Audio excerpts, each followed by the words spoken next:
Hello student, welcome to Daksha e classroom. आइए discuss करते हैं MT01।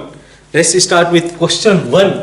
इसमें आपसे क्वेश्चन में पूछा गया है कि sample of calcium phosphate contain 8 mole of oxygen atom, the number of moles of calcium atom present in the sample. Simple सा केस है, आपको मॉलिक्यूलर फॉर्मूला इन्होंने दे रखा है कैल्शियम फॉस्फेट का, तो और ही चीजें आसान हो जाती है। ठीक है, कैल्शियम फॉस्फेट ये रहा। अब देखिए, आप कंसीडर कीजिए कि 8 मोल ऑफ ऑक्सीजन कंटेन करेगा। कब कंटेन करेगा? जब इसका हम लोग 1 मोल लेंगे। मेरा बोलने का मीनिंग क्या हुआ कि 1 mole of calcium phosphate, 1 mole of calcium phosphate contain या equivalent to 8 mole of oxygen, या ऐसा लिख सकते हो कंटेन 8 मोल ऑफ ऑक्सीजन। ठीक है, अब हम लोग को पता करना है कि हाउ मेनी कैल्शियम एटम्स या number of moles of calcium atom present in the given sample कितना हो जाएगा। तो जब ये 1 मोल लिया जा रहा है तो अब ये ऐसा केस है कि यहां से सीधे मुझे दिख रहा है कि 3 moles of calcium present, 3 moles of that is equivalent to 3 moles of calcium. अब इससे आसान प्रॉब्लम नहीं मिलेगी, जो सामने एग्जैक्टली दिख रहा है बिना पेन पेपर चलाए हुए, ये पता चल जा रहा है कि 8 मोल ऑफ ऑक्सीजन जब प्रेजेंट होगा तब 1 मोल हम लोग को लेना पड़ेगा, और 1 मोल ऑफ कैल्शियम फॉस्फेट अगर कंसीडर किया जाए तो that should contain 3 moles of calcium. Simple सी बात है। तो which option will be correct for question 1? We can go with option C. ठीक है, नेक्स्ट चलते हैं क्वेश्चन नंबर 2 में। अब देखिए, इस केस में क्या बोला गया है कि when x gram of carbon are heated with y gram of oxygen in the close vessel, no solid residue is left behind, which of the following statement is correct. आपको इस चीज को समझना पड़ेगा, जो सॉलिड रेजिड्यू बच सकता है वो कार्बन की वजह से बच सकता है, क्योंकि ऑक्सीजन गैसियस फॉर्म है, ऑक्सीजन कंप्लीट कंबस्शन में जा सकता है। तो अब ये कैसे, अगर कार्बन का कंप्लीट कंबस्शन होगा तभी हम लोग को सॉलिड रेजिड्यू देखने को नहीं मिलेगा। तो अप्रोच क्या होना चाहिए, जैसे आप इस चीज को समझो कि कार्बन ऑक्सीजन रिएक्ट करके या तो ये कार्बन डाइऑक्साइड फॉर्म कर सकते हैं, या कार्बन ऑक्सीजन रिएक्ट करके ये फॉर्म कर सकते हैं कार्बन मोनोऑक्साइड। दोनों पॉसिबिलिटीज है। अगर ऑक्सीजन आप ज्यादा अमाउंट में रखे हो तब तो ये कार्बन डाइऑक्साइड फॉर्म करेगा, अगर ये लिमिटेड अमाउंट में है it is going to form carbon monoxide and not carbon dioxide. अब इस चीज को कैसे समझा जाए, देखिए आप, मैं अप्रोच रखता हूं इस वाले केस में, समझना इस बात को क्यों, क्योंकि दोनों पे आप ट्राई कर सकते हो और दोनों से एक रिजल्ट निकल के आएगा। ठीक है, यहां पे बोला गया है कि we are taking carbon x gram और यहां वही इसको लिया गया y ग्राम। ठीक है, नंबर ऑफ, ये तो वेट की बात हो गई, जो वेट लिया गया। मोल्स की बात कर ले तो मोल सिंपली हो जाएगा ये x/12 और ये आपका हो जाएगा y/32। क्लियर बात है। अब एज पर स्टैइगोमेट्रिक कोफिशिएंट जो आप बैलेंस करते हो, इस केस में क्या होना चाहिए, जब अगर मैं इसको कंप्लीट कंबस्शन के लिए ले जाऊं, कार्बन जस्ट एज्यूम कर रहा हूं कि कार्बन कंप्लीट कंबस्शन के लिए जाए। ठीक है, इसमें भी हो सकता है, इसमें भी हो सकता है, कंप्लीट कंबस्शन होगा। यहाँ पे कार्बन मोनोऑक्साइड फॉर्म कर रहा है। मैं ऑक्सीजन का लोअरिंग वैल्यू निकालना चाह रहा हूँ, लेस वाली वैल्यू, जो कि कंप्लीट कंबस्शन करा सके। यहाँ पे देख लो आप y/32 divide by this stoichiometric coefficient, यानी कि 2 ऊपर आ जाएगा। तो यहाँ से y/x की जो वैल्यू होगी ना, y/x equal to that will be 16 divide by 12 that is equal to 4/3, 1.33। अब ये कोई पूछेगा सर ये कौन सी वैल्यू है, y/x की 1.33 वैल्यू, ये मिनिमम अमाउंट ऑफ बोल दो या मिनिमम वैल्यू 1.33 का है, सच दैट कि इसके जो कंप्लीट कंबस्शन होना है कार्बन का वो होगा। ठीक है, मुझे क्या चाहिए, बेसिकली चाहिए oxygen in such amount such that carbon can undergo complete combustion, तभी तो उसमें रेजिड्यू देखने को नहीं मिलेगा। तो यहाँ पे ये y/x की मिनिमम वैल्यू है जो कि कंप्लीट कंबस्शन के लिए जा सकता है। इसके ऊपर आप ऑक्सीजन कितना भी ले लो कोई दिक्कत नहीं है, 1.33 से ज्यादा होना चाहिए, greater than 1.3। y/x if greater than 1.3 obviously y value is going to be greater. In that case अगर वैल्यू अगर 1.33 से ज्यादा होगा तो अब ये केस है कि ऑक्सीजन ज्यादा होगा और ये कंबस्शन में जाएगा। ठीक है, यहाँ पे भी कहानी वही छुपी हुई है कि आपको क्या करना होगा, इस केस में ऑक्सीजन उतना प्रोवाइड करना होगा सच दैट कि कंप्लीट कंबस्शन में जाए। अब बहुत लोग को दिमाग में डाउट हो सकता है कि this value should lies between, या ऑप्शन ए को लेकर, कि 1.33 और 2.67 के बीच में वैल्यूज नहीं लाइज कर सकते क्या? जस्ट थिंक अबाउट कि अगर ऑक्सीजन हम लोग एक्सेस अमाउंट में ले ही रहे हैं, हम लोग को कंडीशन बस ये दिया गया है कि जितना कार्बन प्रेजेंट है ना कंटेनर के अंदर, वो सभी के सभी कंज्यूम हो जाने चाहिए, सभी के सभी कार्बन डाइऑक्साइड में, कार्बन मोनोऑक्साइड में कन्वर्ट हो जाना चाहिए। ठीक है, मैं अज्यूम कर लेता हूँ कि कार्बन मोनोऑक्साइड में कन्वर्ट हो रहा है because there is the limited amount of carbon, limited amount of मतलब ऑक्सीजन हम लोग ले रहे हैं। ठीक है, तो इस केस में आप 1.33 से कितना भी वैल्यू ज्यादा ले लोगे तो ऑब्वियस केस है कि जितने कार्बन है वो कंज्यूम हो जाएंगे। जितना कार्बन या तो कार्बन मोनोऑक्साइड में जाएगा, अगर एक्सेस अमाउंट ले लेते हो तो कार्बन डाइऑक्साइड भी फॉर्म कर सकता है। तो सिंपल सा केस इसमें जाता है कि जब y/x value must be greater than or equal to 1.33, यानी कि we can go with option D for question number 2। No doubt. Now question number 3 आप देखिए, तो इसमें बोला गया रिएक्शन है हमारे सामने, एक सिंपल सा redox reaction, well famous reaction है। आप देखो, आप इस केस में देखो, आपको मेथड बताया गया होगा, या तो हाफ रिएक्शन मेथड बताया गया होगा, या आप जो है इसको बैलेंस कर सकते हो थ्रू ऑक्सीडेशन स्टेट मेथड। दोनों प्रिफरेबल है, लेकिन मुझे थोड़ा सा अच्छा लगता है हाफ रिएक्शन मेथड बिकॉज थोड़ा इलेक्ट्रॉन की फीलिंग दिखाता है कि कितने इलेक्ट्रॉन ट्रांसफर हुए हैं ईच हाफ सेल में। और सबसे बड़ी बात है इसमें मुझे ऑक्सीडेशन स्टेट निकालने की जरूरत नहीं पड़ती है, तो I am a lazy man, इसको ऑक्सीडेशन स्टेट निकाल के क्यों टाइम वेस्ट किया जाए, थोड़ा सा इसको रिएक्शन को ही जो है डिवाइड कर देते हैं। तो ये हमारा पार्ट हो गया, और देख लो आप इसमें कि रिडक्शन आप होगा, ऑक्सीडेशन आप होगा, कैसे पता चलेगा? इस साइड में इलेक्ट्रॉन रहा, इलेक्ट्रॉन एक्सेप्ट कर रहा है तो रिडक्शन आप हो जाएगा, अगर इलेक्ट्रॉन रिलीज कर रहा है तो ऑक्सीडेशन आप हो जाएगा। कैसे देखा जाए? तो पहले आप एटम बैलेंस कर दो, nitrogen is balance, oxygen is not balance. इधर ऑक्सीजन ज्यादा है तो उसके लिए क्या करना पड़ेगा? हमारे पास यही तरीका है कि इसको जितना ऑक्सीजन है उसका डबल हाइड्रोजन दे दिया जाए, और इस साइड में इसको वाटर दे दिया जाए। ठीक है, इसको पानी पिला दिया जाए। क्लियर सी बात है। अब आप चार्जेस देख लो कि इस चार्जेस इज बैलेंस के लिए। अब यही मेथड में डिफरेंस होता है। क्या करते हैं हम लोग जब हाफ रिएक्शन सेल की बात करते हैं ना, तो वी फर्स्ट मतलब बैलेंस करते हैं मास को, और फिर उसके बाद हम लोग जो है बैलेंस करते हैं चार्ज को। जब ऑक्सीडेशन स्टेट मेथड की बात होती है, पहले चार्ज बैलेंस हो जाता है और उसके बाद हम लोग मास बैलेंस कर सकते हैं। मतलब दोनों में ओवरऑल मिला जुला के हम लोग का मास और चार्ज दोनों बैलेंस हो जाना चाहिए फॉर द गिवन रिएक्शन के लिए, तब वो रेडॉक्स रिएक्शन बैलेंस रिएक्शन कहलाएगा। तो 4H प्लस नाइट्रेट है निगेटिव, तो यानी कि ओवरऑल आपको इसको 3 इलेक्ट्रॉन देना पड़ेगा सच दैट की neutrality on the both side should be maintain. देख सकते हो note net charge is 0, net charge is 0 on the both side, every atom is balance on the both side. तो charge is balance as well as the mass is balance, दोनों चीज हम लोग यहाँ पे मिल गया। सेकेंड हाफ के लिए चलते हैं। तो सेकेंड हाफ में I माइनस है जो कि कन्वर्ट हो रहा है I2। अब या तो आप इसको बैलेंस करना चाहो तो इधर 2I माइनस एड कर दो या हाफ I2 एड कर दो, कोई दिक्कत नहीं, किसी साइड में भी करो। यहाँ पे 2 इलेक्ट्रॉन आ जाएगा। अच्छा, ये रही बात, बिकॉज चार्ज तो बैलेंस करना पड़ेगा। अब मुझे इलेक्ट्रॉन कैंसिल आउट करना है, तो ये 2 से मल्टीप्लाई, ये 3 से मल्टीप्लाई। थोड़ा लेंथियर प्रोसेस है compare to oxidation state method, लेकिन आपको थोड़ा सा क्लियर ये आइडिया दे देगा। कैसे लिखा जाए यहाँ पे देख लीजिए आप, 2 नाइट्रेट, ठीक है, 6I minus 2 nitrate 6I minus 8H plus is converted to 2 moles of NO, 3 moles of I2 and 4 moles of H2। Clear बात? तो यहाँ पे देखिए आप, इसको X दिया हुआ है इन्होंने, इसको Y दिया हुआ है और इसको Z दिया हुआ है। तो X की वैल्यू हो गई 2, X equal to 2, Y equal to 6, Z equal to 8। 2, 6, 8 the coefficient they have asked X, Y, Z। तो clearly we can go with option A for question number 3। ठीक है, नेक्स्ट देखते हैं क्वेश्चन नंबर 4। ये भी आपका बैलेंस करने वाला रिएक्शन है। क्या दिया गया है?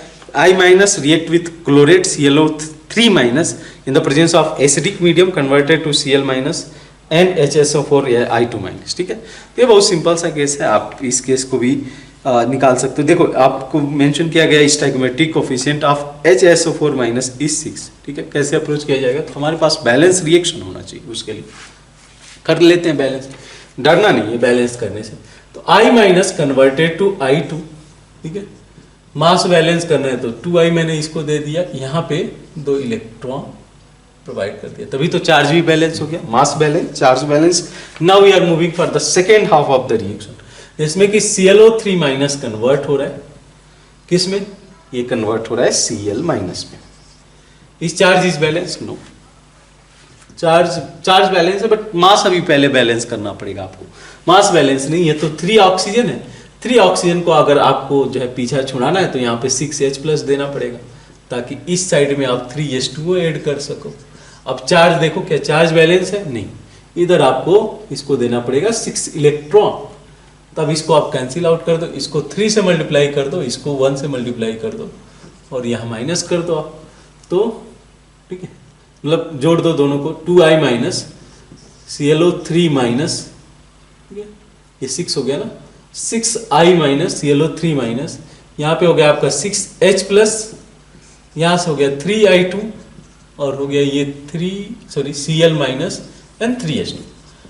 अब इस केस में आप क्या देखना है, आपको ये देखना है कि स्टैइकोमेट्रिक कोफिशिएंट ऑफ HSO4 माइनस, ठीक है। तो बेसिकली HSO4 माइनस कहाँ से हुआ गया, यहाँ पे आपका H2SO4 रहा होगा, कितने मोल्स, 6 मोल्स ऑफ H2SO4, जो कि इधर कन्वर्ट हो जा रहा है 6 मोल्स ऑफ HSO4 माइनस।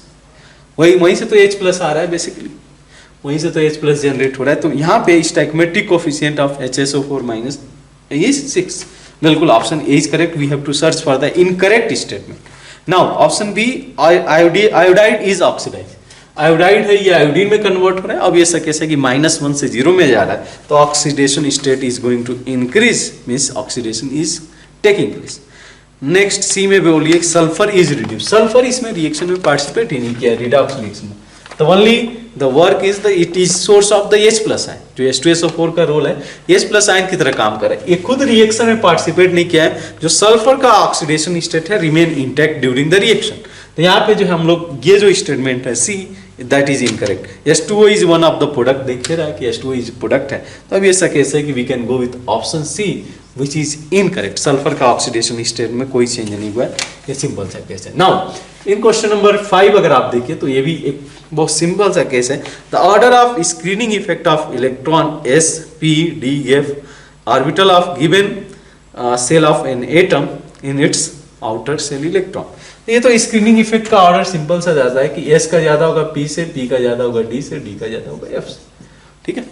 क्योंकि जैसे जैसे इधर आप आओगे, जो ऑर्बिटल का डिफ्यूजन है वो इंक्रीज करते जाएगा, डिफ्यूजन इंक्रीजेस ऑर्बिटल। जैसे कि यहाँ पे क्या होता है कि ये स्फेरिकल शेप लिए रहता है, p ऑर्बिटल की बात करें तो और ज्यादा डिफ्यूज हो जाता है, d की बात करें तो 2 लोब्स बनते हैं और ज्यादा डिफ्यूज हो गया। तो डिफ्यूजन होने का मीनिंग कि ये जो कंसंट्रेशन है ना, इनका जो न्यूक्लियस से दूर जो है, इनकी प्रोबेबिलिटी बढ़ रही है।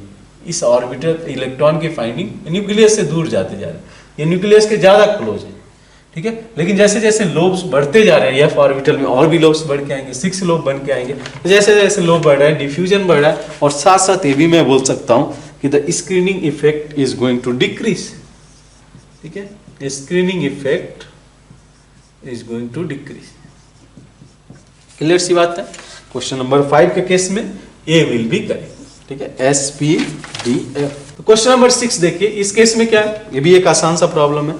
बोला गया है the statement that is not correct for periodic classification of element in the modern periodic table. पहला, the properties of elements are periodic function of their atomic number. बिल्कुल सही, एटॉमिक नंबर का पीरियोडिक फंक्शन है, जो भी हम लोग का प्रॉपर्टीज ऑफ एलिमेंट है। देन बी बोला जाए, non metallic elements are less in number than metallic. हाँ, पूरा आपका S और D, इवन की F ऑर्बिटल के जो एलिमेंट्स है वो आपके मेटालिक है। तो नॉन मेटालिक जो नंबर है नॉन मेटालिक एलिमेंट्स का, that is less compare to metallic element. Now option C, for transition element the 3d orbitals are filled with electrons after 3p orbital and before 4s orbital. ये गलत है, 4s orbital पहले fill किया जाएगा, ठीक है। आप n+l रूल से ही लगाओगे तो पहले 4s ऑर्बिटल फिल होगा, वो बिफोर द 3d ऑर्बिटल, ठीक है। ये तो आपको पता होगा, 4s ऑर्बिटल की फिलिंग पहले होगी 3d से पहले। तो C इज नॉट करेक्ट। हम लोगों से पूछा था which is not correct, C is not correct. एक बार डी ऑप्शन देख लें, the first ionization enthalpy of element generally increases with increase in atomic number as we go along the period. तो फर्स्ट, ये तो सही है, आयनाइजेशन एंथैल्पी इंक्रीज करेगा, उस इलेक्ट्रॉन को रिमूव करने में एनर्जी देनी पड़ेगी जैसे जैसे अगर हम लोग एटॉमिक नंबर इंक्रीज करते हैं अलोंग अ पीरियड, जैसे जैसे एटॉमिक नंबर इंक्रीज होगा, इस केस में हम लोग देखेंगे कि ionization enthalpy is also going to increase. तो नेक्स्ट देखिए क्वेश्चन नंबर 7, ठीक है। तो क्वेश्चन नंबर 7 में क्या है, the incorrect statement among following is first ionization energy of aluminium is less than first ionization energy of magnesium.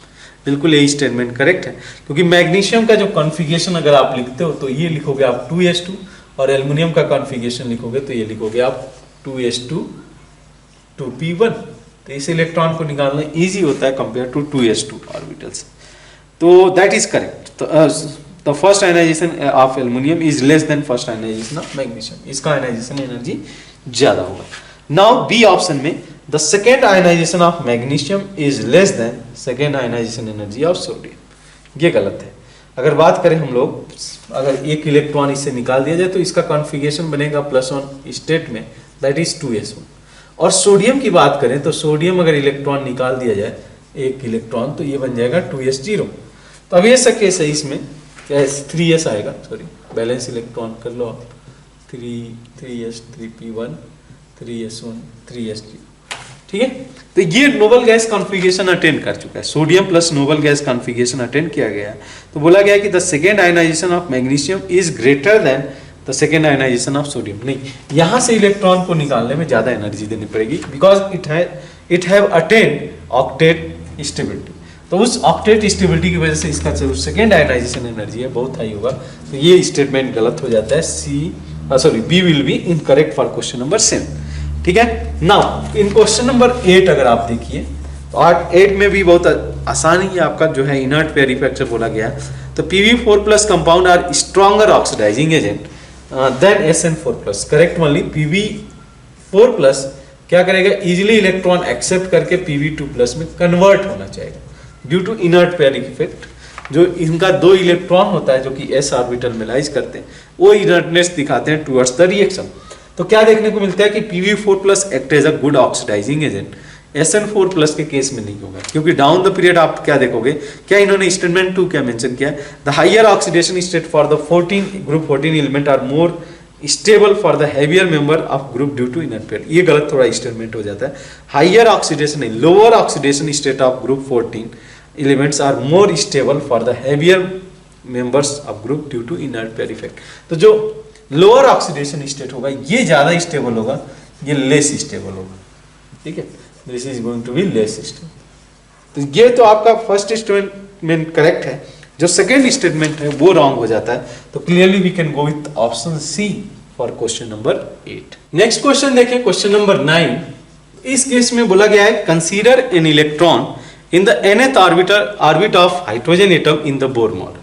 The circumference of orbit can be expressed in the terms of de Broglie wavelength lambda, the lambda of the electron is. तो जो circumference है that is equal to 2 pi r, इसको lambda के term में कैसे represent किया जा सकता है, ये तो आपको डायरेक्ट रिलेशन दिया गया होगा।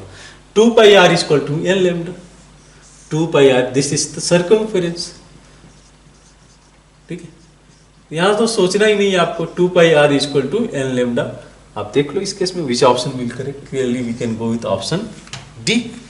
क्वेश्चन नंबर 10 देखिए, ये भी आसान एक प्रॉब्लम है। क्वेश्चन नंबर 10 में क्या मेंशन किया गया है, in the case of dx² - y², इस ऑर्बिट को अगर ऑर्बिटल को रिप्रेजेंट किया जाए तो हो गया आपका x² - y² ऑर्बिट। क्या क्या स्टेटमेंट दिया एक बार पढ़ते हैं इसमें। Probability of finding the electron along x axis is 0, नहीं 0 नहीं होगा।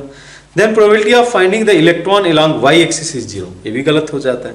Then probability of finding the electron is maximum along x axis and y axis, बिल्कुल x एक्सिस और y एक्सिस पे देख सकते हो कि लोग फॉर्म किया हुआ है, ये जो हम लोग का dx² - y² का ऑर्बिटल। तो क्या केस देखने को मिलेगा, the probability of finding the electron is maximum along x axis and y axis, clearly we consider option C will be correct for question number 10। Question number 11 की बात करते हैं। इन 11 देखिए आप, तो बोला गया है कि the correct set of 4 quantum number for the valence electron of rubidium. आप चाहो तो इसका यूज कर सकते हो इस इलेक्ट्रॉनिक कॉन्फ़िगरेशन को दिखाने के लिए, ठीक है। 3s 3p 3d 4s 4p 4d, इसका भी यूज कर सकते हो। अदरवाइज अगर नोबल गैस कॉन्फ़िगरेशन का पता है तो वहां से भी आपको निकल के आ जाएगा, वहां पे 4s 4p 4d 4a, ठीक है। 5s 5p, ये हो गया इस तरीके से। देखते हैं इसमें 2 इलेक्ट्रॉन इसमें गया 4 हो गया ये 6 10 हो गया, 12 6 18 प्लस 10 28 30, ठीक है 30 के बाद ये 6 हो गया, ये तो last electron 37th electron enter कर रहा है जो कि वैलेंस इलेक्ट्रॉन होगा, ये जा रहा है 5s0 में। तो 5s में तो यहाँ पे n की वैल्यू क्या है 5 हो गई, s की वैल्यू मतलब l की वैल्यू हो गई आपकी 0, 5s ऑर्बिटल के लिए l की वैल्यू हो गई 0। और जो है अगर इसमें बात किया जाए, देखिए आप m की वैल्यू भी तो 0 ही होगी, ठीक है -L2 प्लस l, यहाँ पे ये भी 0 हो गया। अब इलेक्ट्रॉन का स्पिन क्वांटम नंबर आप प्लस हाफ भी लिख सकते हो, माइनस हाफ प्लस हाफ भी लिखा हुआ है इन्होंने, तो 5 0 L equal to 0 M equal to 0, देख सकते हो आप clearly in this case option A is correct, ठीक है क्वेश्चन नंबर 11 के केस। क्वेश्चन नंबर 12, ये भी एक फोटो इलेक्ट्रिक इफेक्ट का एक सिंपल सा प्रॉब्लम है। क्या बोला गया कि a light source of wavelength lambda illuminated on the metal and eject a photoelectron of kinetic energy 1 electron. Another light source of wavelength lambda by 3 ejected photoelectron from the same metal with kinetic energy maximum 4 electron volt. ठीक है, तो यहाँ पे हमारे पास simple सा relation है कि Sc by lambda जो कि एनर्जी ऑफ फोटोन हो गया, ये मेटल सरफेस पे जाकर मेटल सरफेस पे फोटोन वहां से फोटो इलेक्ट्रॉन इजेक्ट कर रहा है, जिसका वर्क फंक्शन मैं मान लेता हूँ 5। अब यहां से जो आफ्टर वर्क फंक्शन के बाद जो एनर्जी रिलीज होगी काइनेटिक एनर्जी में कन्वर्ट होगा, जो कि है हमारा 1 इलेक्ट्रॉन। दूसरे केस में क्या है कि Sc बाई लेमडा बाई 3, क्योंकि लेमडा बाई 3 हो गया इक्वल टू 5 प्लस यहाँ पे हो जाएगा 4 इलेक्ट्रॉन वोल्ट। क्लियर है बात, 4 इलेक्ट्रॉन वोल्ट। अब करना क्या, आपको निकालना है कि what will be the value of work function. क्या करना आप इस केस में, इसको 3 से मल्टीप्लाई कर दो, इसको 1 से मल्टीप्लाई कर दो, तो 3 से मल्टीप्लाई करके अगर इसको माइनस किया जाए तो ये हो जाएगा 0, ये हो जाएगा 2 और ये हो जाएगा आपका -1 इलेक्ट्रॉन वोल्ट, ठीक है -1 लिख देते हैं। तो 5 की वैल्यू क्या हो जाएगा, 5 equal to 1/2, 5 equal to 1/2 that is equal to how much, that is equal to 0.5 electron volt. ये हो जाएगा वर्क फंक्शन।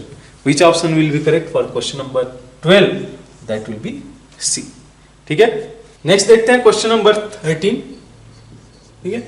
इसमें बोला गया है कि if wavelength is equal to distance travel by electron in 1 second then कौन सा इसमें से करेक्ट होगा।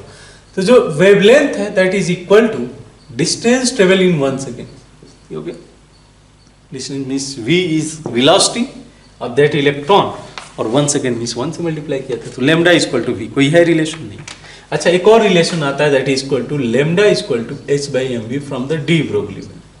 क्लियर है बात। अच्छा, इस v को मैं लैम्डा रख सकता हूँ, v कैन बी रिटन, दोनों इक्वेशन से मैं लिख सकता हूँ lambda square equal to h/m। अब लैम्डा की वैल्यू क्या हो जाएगा, lambda equal to square root of h/m, square root of h/m। Which option will be correct for question number 13? Clearly D option will be correct. Now moving to next question. अगर question number 14 आप देखो तो ये भी एक आसान सा problem है, देखते ही बन जाना चाहिए। क्या मेंशन किया है, the orbital angular momentum for electron revolving in an orbit given by, जो ऑर्बिटल एंगुलर मोमेंटम है ये दिया जाता है L into L plus 1 h/2π, where L is azimuthal quantum number. अब इस केस में बोला गया है कि this momentum for an s orbital will be given by, तो एस ऑर्बिटल के लिए तो L की वैल्यू 0 होगी ना, L equal to 0 for s orbital. तो अब ऐसा कैसे कि एस ऑर्बिटल के केस में आपको सोचना ही नहीं है कि कोई भी इसमें एंगुलर मोमेंटम नहीं होगा, L की वैल्यू 0 रख दिया आपने तो एंगुलर मोमेंटम भी 0 हो गया। तो किस केस को कंसीडर किया जा सकता है, B will be correct for question number 14। Question number 15 आप देखिए, तो भी एक आसान सा प्रॉब्लम है, बहुत ज्यादा डिफिकल्ट नहीं है। बोला गया है कि which of the following IUPAC name are incorrect, incorrect के लिए जाना है तो 1 बाई 1 आप कंसीडर करते चलो, ठीक है। यहाँ पे आपका CS3 CONH2, इस केस में ध्यान है कि स्पेशल सफिक्स यूज होगा 1 2 3 4 5, जो हो गया आपका 2 मिथाइल सब्स्टिट्यूएंट साइक्लोपेंटेन कार्बोक्सामाइड, दिया हुआ है इन्होंने बिल्कुल, 2 मिथाइल साइक्लोपेंटेन कार्बोक्सामाइड, तो हो गया ऑप्शन ए इज करेक्ट, मतलब हम लोगों से चाहिए इनकरेक्ट इस केस में। नाउ COCl की बात नेक्स्ट देख लीजिए आप, COCl, तो यहाँ पे केस क्या हो जाएगा 1 2 3 4 5 6, ठीक है। तो इसको क्या लिखा जा सकता है, cyclohexane, cyclohexane carbonyl special suffix carbonyl chloride, ठीक है। समझ में आ गया होगा ना, अभी तक मैं स्पेशल सफिक्स का भी यूज कर रहा हूं जब इस कार्बन को नंबरिंग नहीं जानी है। तो साइक्लोहेक्सेन कार्बोनिल क्लोराइड, यानी यहाँ पे मेंशन किया हुआ है साइक्लोहेक्सोनाइल क्लोराइड, जो कि गलत है, गलत है ना, बिल्कुल। तो B is incorrect, B is incorrect, B will be the option for the question number 50, ठीक है। अदर के केस में सही है। नेक्स्ट सी देखो आप, 2 मिथाइल साइक्लोब्यूटेन कार्बन हेक्टेन, बिल्कुल करेक्ट है। देन मिथाइल 2 ब्रोमो, मिथाइल पहले आगे, methyl 2 bromo cyclohexane carboxylate, that is also correct. A, C, D is correct, but B is incorrect, which is going to be our option for question number 50, ठीक है। अब question number 16 आप देखिए, इन question number 16 तो जो relation इन्होंने structure बना रखे हैं, एक बार मैं ड्रॉ कर देता हूँ, इस दर भी आपको सामने दिख जाएगा। The structure for this compound like this, ठीक है। First structure, second structure is this one, secondary amines, ठीक है। थर्ड स्ट्रक्चर अगर बात करें यहाँ पे CH2 NH2, this is CH3, और लास्ट स्ट्रक्चर की बात करें तो ये है आपका CH2 NH C2H, ठीक है। अब इस केस में क्या बोला गया है, आपको देखना है कि विच इनकरेक्ट रिलेशनशिप, इसमें से इनकरेक्ट रिलेशनशिप क्या हो, ठीक है। इसको मैं इधर ड्रॉ कर देता हूँ, फोर्थ वन को, ठीक है। हम लोग को देखना है कि इसमें से इनकरेक्ट रिलेशनशिप क्या हो, NH2H5। देखिए हम लोग, पहला first and second are the functional isomers of each other, बिल्कुल। This is the primary amine, this is the secondary amine. मैंने क्लियरली मेंशन किया हुआ है कि primary, secondary, tertiary amine, given that their molecular formula is same, is going to be the functional isomers of each other. These two will be functional isomers of each other. This statement A is correct. Now in B, second and fourth are metamers. जो second है और fourth, these two are metamers of each other. Correct only because the nature of alkyl group along the divalent secondary functional group, secondary amines is different. तो clearly they are this also is correct option. C में बात किया जाए तो first and fourth are positional isomers. First and fourth are not positional isomers. They are the once again functional isomers of each other. तो ये भी incorrect हो जाता है। Then last में दिया है first and third are the chain isomers. बिल्कुल side chain का size change हो गया, तो they are the chain isomers of each other. तो only incorrect option for the question number 16 is that is C. ठीक है, तो C consider किया जा सकता है answer for the question number 16. Moving to next question, question number 17 देखिए आप। तो यहाँ पे which of the following IUPAC name are incorrect, कौन सा इनकरेक्ट होगा पूछा हुआ है, 1 by 1 केसेस कंसीडर करें, ठीक है। तो यहाँ पे है आपका nitro group, this one is nitro, C double bond O, क्या लिखा जाएगा, इस मिथाइल को पहले लिखा जाएगा, तो मिथाइल 3 नाइट्रो बेंजीन कार्बोक्सिलेट, बिल्कुल this option is correct, carboxylate हो जाएगा यहाँ पे, बेंजीन कार्बोक्सिलेट। बी ऑप्शन की बात करें, ठीक है, एक बार नेम कर लेते हैं इन सभी स्ट्रक्चर को, ठीक है, थोड़ा सा इससे प्रैक्टिस भी हो जाएगा, हम लोग का रिवाइज भी हो जाएगा। C double bond O C2H5, ठीक है, ये तो हमारा रहा पेरेंट चेन 1 2 3 4 5 6, ठीक है। यहाँ पे लिखा जाएगा इथाइल 3 फिनाइल, इसको पहले लिखा जाएगा, इथाइल 3 फिनाइल बेंजीन 1 कार्बोक्सिलेट या जस्ट कार्बोक्सिलेट, ठीक है, this is also correct one. C की बात करें तो सी का केस आप देखिए, कार्बन CH3 ठीक है, C double bond O C2H5, क्या नेमिंग इसके लिए जाएगा, इस इथाइल को पहले लिखा जाएगा इथाइल, ठीक है, 1 2 3, तो 2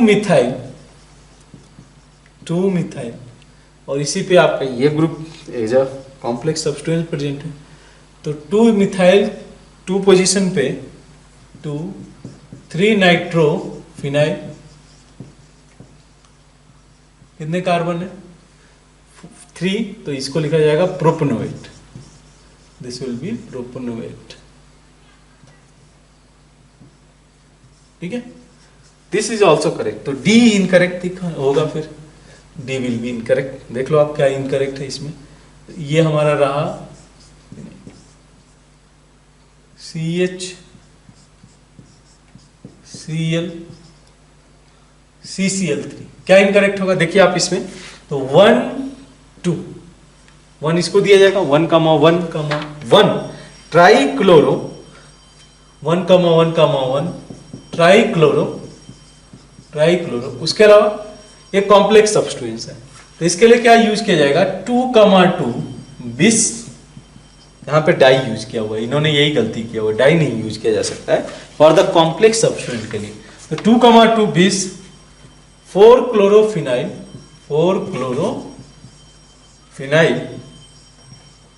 इथेन, 4 क्लोरोफिनाइल इथेन, ये हो जाएगा, ठीक है। हम लोग से पूछा था इनकरेक्ट, तो 20 जो है 20 की जगह इन्होंने डाई मेंशन किया जो कि इनकरेक्ट हो जाता है। ये रहा क्वेश्चन नंबर 17। क्वेश्चन नंबर 18 आप ध्यान दो, यहाँ पे सिंपल सा केस है, बोला गया कि how many of product are form by monochlorination of the given compound, देखना है कि कितने मोनोक्लोरिनेशन प्रोडक्ट फॉर्म करेंगे, ठीक है। तो ये हो गया CH3, देखो अब देख लो आप, ये ए टाइप का एटम, ए टाइप कार्बन, डिफरेंट टाइप के कार्बन देख लो, ए टाइप का हो गया, ये बी और ये हो गया सी, सभी सेम टाइप के, तो 3 टाइप के कार्बन एटम प्रेजेंट है, तो ओवरऑल आप क्या देखोगे 3 मोनोक्लोरिनेटेड प्रोडक्ट, 3 मोनोक्लोरिनेटेड प्रोडक्ट, इस केस में 3 विल बी करेक्ट, कौन सी है option B will be correct for question number 18। Question number 19 में क्या पूछा है आपसे, the group reagent for the test of alcohol is, that is ceric ammonium nitrate test, ठीक है, सेरिक अमोनियम नाइट्रेट टेस्ट, जिसको हम लोग कैन टेस्ट भी बोलते हैं, ये ग्रुप रिएजेंट होता है, किसके लिए, for the alcohol. Question number 20 देखिए, लास्ट क्वेश्चन क्या बोला गया है, the compound that does not give blue colour in the Lassaigne test, कौन सा इसमें से ब्लू कलर नहीं देगा, तो ब्लू कलर के लिए क्या चाहिए होगा कि आपको सोडियम जो कि organic compound containing carbon nitrogen दोनों कॉन्टेन करे, ये फॉर्म कर लेता है NaCN, जिसको फर्दर आगे ट्रीट किया जाता है फेरिक फेरोसाइनाइड के साथ में, जिसमें आपको पर्सियन ब्लू कलर का सोल्यूशन देखने को मिलता है, ठीक है। तो यहाँ पे जो है किस केस में नहीं होगा, देख लो आप, पहले दिया हुआ है aniline, then amide, then hydrazine दिया हुआ है, इस केस में अगर आप देखो तो कार्बन प्रेजेंट नहीं है, जब कार्बन नहीं प्रेजेंट है तो ऑब्वियस है कैसे इसमें हम लोग ये वाला टेस्ट, क्योंकि ऑर्गेनिक कंपाउंड के अंदर कार्बन भी प्रेजेंट होना चाहिए और साथ साथ नाइट्रोजन भी प्रेजेंट होना चाहिए, but this does not contain carbon, इस वजह से ये जो टेस्ट है for the nitrogen plus carbon, basically nitrogen के लिए, लेकिन that should contain carbon also, तो अगर ये नहीं कंटेन किया तो that is not going to give positive Lassaigne test, ठीक है। तो ये रहा हम लोग का क्वेश्चन नंबर 20। देन हम लोग देखते हैं इंटीजर टाइप प्रॉब्लम। नेक्स्ट देखें क्वेश्चन नंबर 21, ठीक है।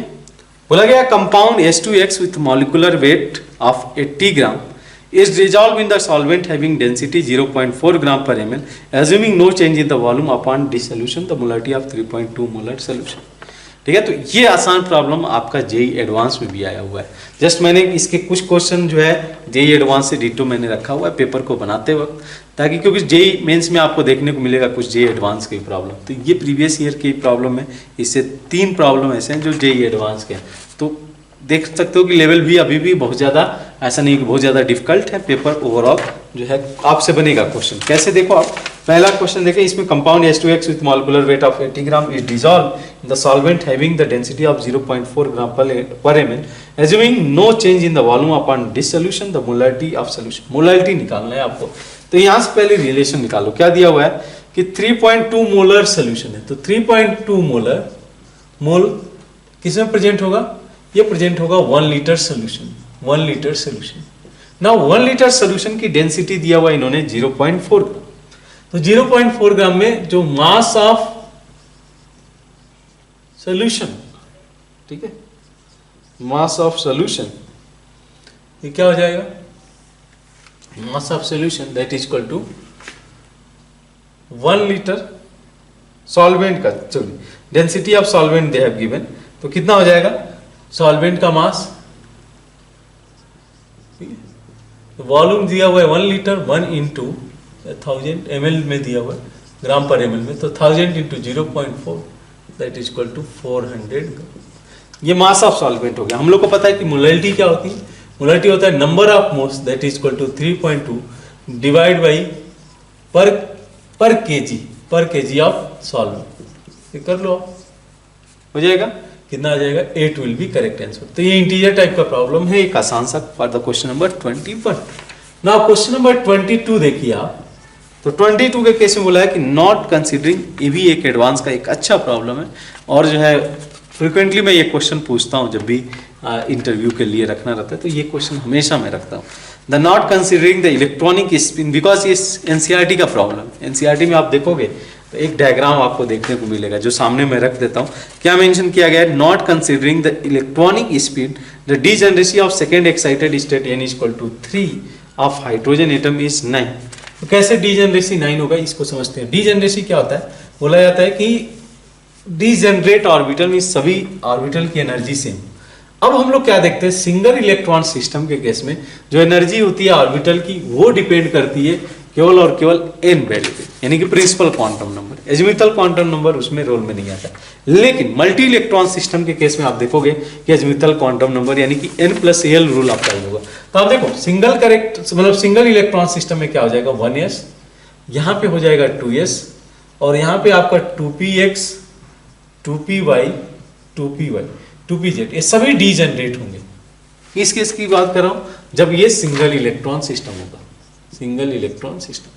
नेक्स्ट आप देखो तो इस केस में 3s, 3px, 3py, 3pz। Similarly आप z के लिए बना सकते हो, d के लिए 1 2 3 4 5 6 सॉरी यहाँ से। तो यहाँ में बोला गया है कि ये हो गया ग्राउंड स्टेट, ये हो गया फर्स्ट एक्साइटेड स्टेट, ये हो गया सेकेंड एक्साइटेड स्टेट। तो for hydrogen atom in the second excited state degeneracy of the, क्या मेंशन किया गया है, degeneracy of second excited state is 1 2 3 4 5 6 7 8 9। ये होगा बिल्कुल।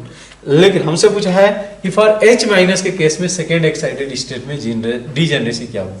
तो मैं क्या बोला कि for H minus a multi electron system हो जाएगा, और मल्टी इलेक्ट्रॉन सिस्टम 1s आएगा, देन 2s हो जाएगा, देन आपका इधर 2p हो जाएगा।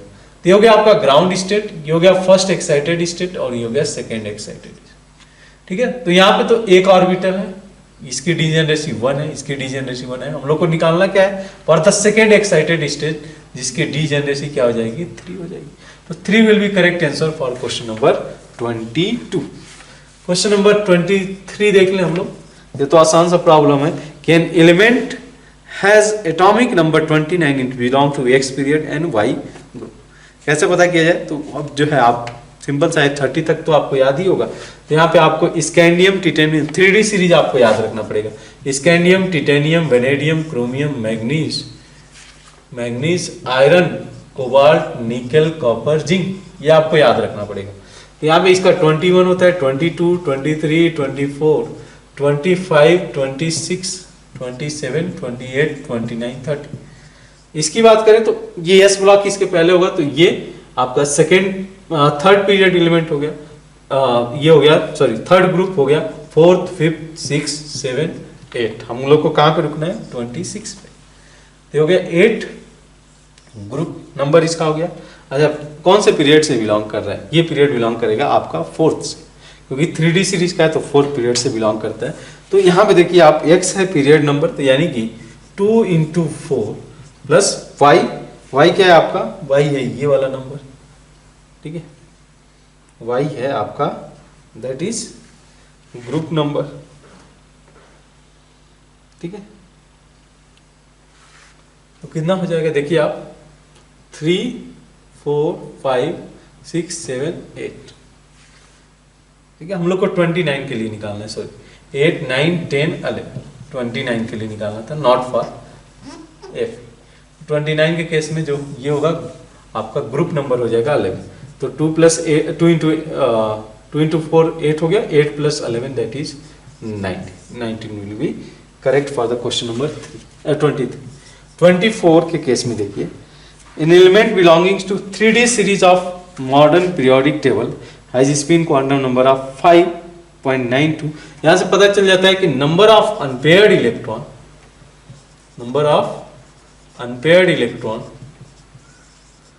that is equal to 5. अगर ये पता चल गया नंबर ऑफ अनपेयर्ड इलेक्ट्रॉन 5 है, तो इन दैट केस हम लोग इजीली, और बोला गया कि +3 ऑक्सीडेशन स्टेट में, ठीक है, +3 ऑक्सीडेशन स्टेट में determine the atomic number of electron. तो यहाँ पे देख लो अनपेयर्ड इलेक्ट्रॉन इसके पास 5 है, +3 अगर हम लोग कंसीडर करें, +3 जो कि ऑक्सीडेशन स्टेट है, तो इस केस में क्या करना होगा, 3 इलेक्ट्रॉन ऐड करना होगा। तो 3 इलेक्ट्रॉन जब आप ऐड करोगे, 3 अनपेयर्ड इलेक्ट्रॉन d ऑर्बिटल में होगा, तो बेसिकली कॉन्फ़िगरेशन क्या है, 3d5 4s0, ये इनिशियली कॉन्फ़िगरेशन है, मतलब सॉरी +3 ऑक्सीडेशन स्टेट के लिए। लेकिन जब हम लोग कंसीडर करें नॉर्मली, तो ये हो जाएगा 3d6 5s2, यही होगा 3d6 5s2। कौन से बिलोंग कर रहे हैं, देखो आप क्या बोला गया है कि इस determine the atomic number of that element. Atomic number क्या होगा, 3d6 5s2, sorry 3d6 4s2, किसका कॉन्फ़िगरेशन हो जाएगा, ये हो जाएगा 26 हो जाएगा, correct for question number 24। Now question number 25 देखिए, ये भी एक आसान सा प्रॉब्लम है। क्या मेंशन किया गया, the number of metamers of compound with molecular formula C5H12O, D आप देखोगे 0 है, तो कैसे अप्रोच जाएगा, इसमें मेटामर्स के लिए आपको कंसीडर करना होगा, बिकॉज यहाँ पे ये आपका ड्यू इक्वल टू 0, यानी कि ईथर का ही केस हो सकता है। तो यहाँ पे मैं थोड़ा सा मॉडिफिकेशन करता हूँ, 4 कार्बन इधर 1 कार्बन इधर, इसमें थोड़े से ब्रांचिंग कर देते हैं। यहाँ पे 1 कार्बन 4 कार्बन हो गया ये, ठीक है। और कुछ मॉडिफिकेशन किया जा सकता है, बिल्कुल इस कार्बन को आप यहाँ पे शिफ्ट कर सकते हो, ठीक है, 3 यहाँ से आगे। अच्छा, और भी मॉडिफिकेशन किया जा सकता है, बिल्कुल आप क्या करो, 3 कार्बन को इसी साइड में रखो और 2 कार्बन को इधर लेते आओ। इसमें फर्दर मॉडिफाइड किया जा सकता है, तो कार्बन कार्बन, यहाँ पे ऑक्सीजन कार्बन कार्बन, ठीक है। तो सही बात है, यहाँ पे और भी कुछ मॉडिफिकेशन हो सकता है, बिल्कुल। अच्छा, यहाँ पे एक मैंने और मॉडिफिकेशन नहीं किया, दैट इज 4 कार्बन के साथ में ये वाला case, carbon carbon oxygen carbon हो गया ये। तो ये 6 तो ये हो गए, ठीक है, जो कि x की वैल्यू है। बोला गया कि how many tertiary alcohol is possible, tertiary alcohol तो एक ही होगा ना, कार्बन कार्बन कार्बन, ठीक है। यहाँ से मैं OH लगा देता हूँ, यहाँ से कार्बन लगा दीजिए। तो यहाँ से एक अल्कोहल ग्रुप, अल्कोहल वाला टर्शियरी अल्कोहल पॉसिबल है, और 6 मेटामर्स पॉसिबल है। तो 6 + 1 दैट इज इक्वल टू 7। तो 7 will be correct for the question number 25।